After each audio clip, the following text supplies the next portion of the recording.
So let's start by covering some port channel basics. Port channels provide a physical link aggregation mechanism. In NXOS, both static and dynamic port channels are supported. Port channels create more available bandwidth by eliminating STP blocking. You're essentially aggregating a bunch of individual interfaces into one logical interface.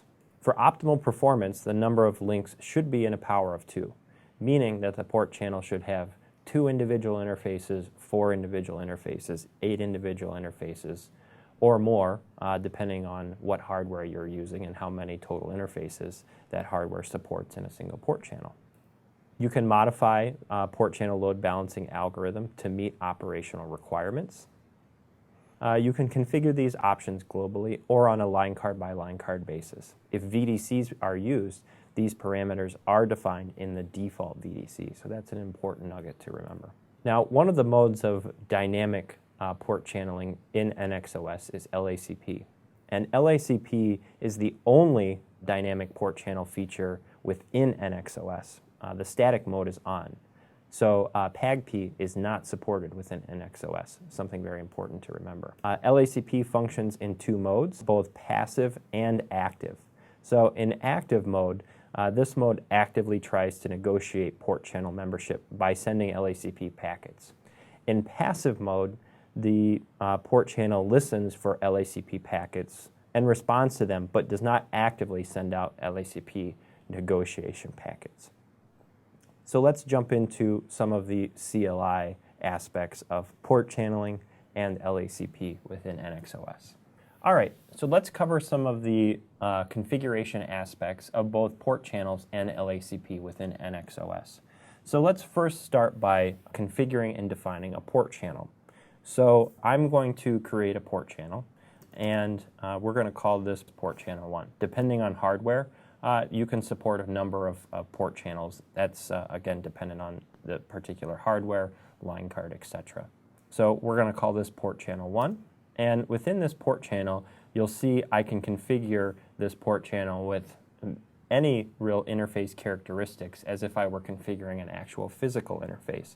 I can create a layer 2 port channel by making it a switch port, or a layer 3 port channel by making it a no switch port. I'm going to make this one a switch port, and I'm going to turn trunking on this port channel. So I'm going to say switch port mode trunk. We can verify the configuration of our port channel by saying show run interface port channel 1, and this is going to show us the configuration we just applied.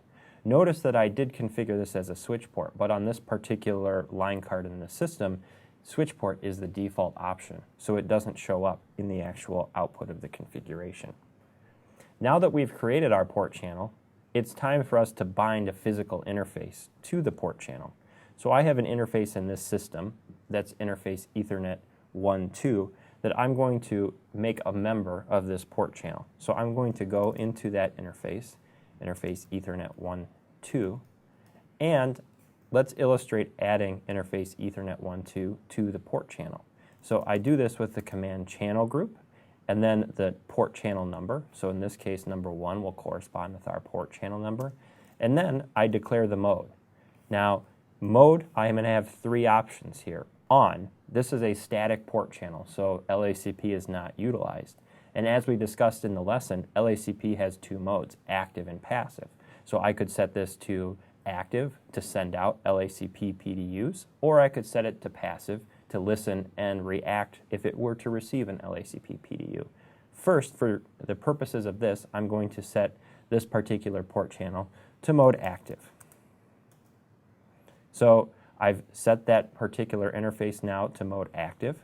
I've already configured the switch on the other side of this interface. So now, if we look at the status of the port channel, we should see that that port channel is up. So if I do show interface port channel 1, we can see that that port channel is now in an up state. We can see it's operating at full duplex at 10 gigabits per second. We can see the members in this channel are Ethernet 1.2. Right? Now, if I were to add additional members into this port channel, we would see that this port channel's bandwidth would increase. So because I only have one interface within this port channel now, the bandwidth is only 10 gigabits per second. If I were to add another one, you would see this bandwidth number change to 20 gigabits per second.